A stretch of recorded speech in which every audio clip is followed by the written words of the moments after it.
حضرت عائشہ صدیقہ رضی اللہ تعالیٰ عنہ کہتے میں بیٹھی تھی حضور کی بارگاہ میں، دوپہر کا وقت حضور کے کیلولا کا وقت ہوتا تھا، اس وقت صحابہ نہیں آتے تھے، حضور دوپہر کو تھوڑا آرام کرتے تھے۔ کہتے ہیں ایک بوڑھی خاتون ایک دن آ گئی دوپہر کو، اس کے ہاتھ میں چھڑی تھی، لاٹھی پکڑی تھی، اس نے دروازے پہ دستک دی۔ جب میں نے پوچھا کون ہے تو وہ عورت بولی، حضور آرام کر رہے تھے، کہتے ہیں وہ عورت جب بولی نا، اللہ کے محبوب چارپائی پہ اٹھ کے بیٹھ گئے، اس کی آواز کانوں سے ٹکرائی، حضور اٹھ کے بیٹھ گئے۔ دروازہ کھولا، وہ خاتون اندر آئی تو بڑی دنیا آتی تھی، پر جس انداز میں نبی پاک نے اس کا استقبال کیا ایسا کم ہوتا تھا۔ حضور کھڑے ہو گئے، پھر محبوب پاک نے بٹھایا، پھر حضور علیہ السلام کی میں آنکھوں کا حسن اور روشنی دیکھ کے اندازہ کر رہی تھی کہ اس کے آنے سے حضور بڑے ہی زیادہ خوش ہیں، نبی پاک بڑے خوش ہیں۔ اللہ کے محبوب نے کھجوریں دی، سرکہ دیا، دیر تک حضور ان کی باتیں سنتے رہے۔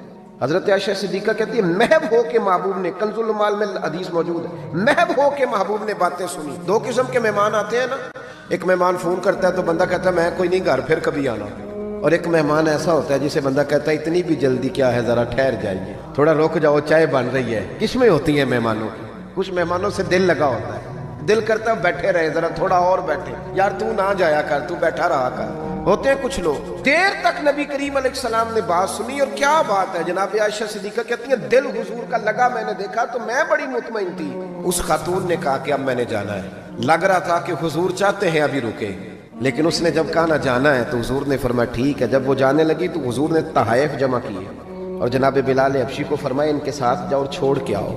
جناب عائشہ صدیقہ رضی اللہ تعالیٰ عنہ فرماتی ہیں، کہتے ہیں وہ خاتون چلی گئی، میرا خیال تھا کہ حضور اب مسجد جائیں گے، جب رات کو آئیں گے نا بعد از عشاء تو پھر پوچھوں گی حضور یہ کون تھی، لیکن محبوب تو گئے نہیں، لیٹ گئے۔ میں اٹھ کے قدموں میں بیٹھی تو حضور کی مقدس آنکھیں کھلی ہوئی، میں نے عرض کی حضور یہ کون خاتون تھی، اور میں نے آپ کو تھوڑا انفرادی دلچسپی لیتے دیکھا، حضور کون تھی؟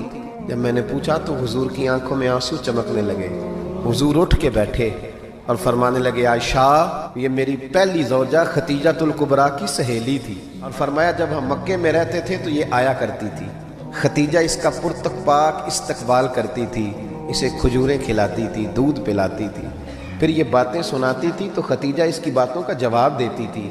فرمایا آج اس کی آواز کانوں سے ٹکرائی ہے تو ساری یادیں پھر سے تازہ ہو گئی ہیں۔ فرمایا میں نے اس کے ساتھ وہی سلوک کرنا چاہا ہے جو فاطمہ کی اماں کرتی تھی، میں نے وہی عزت دینی چاہیے جو وہ دیتی تھی۔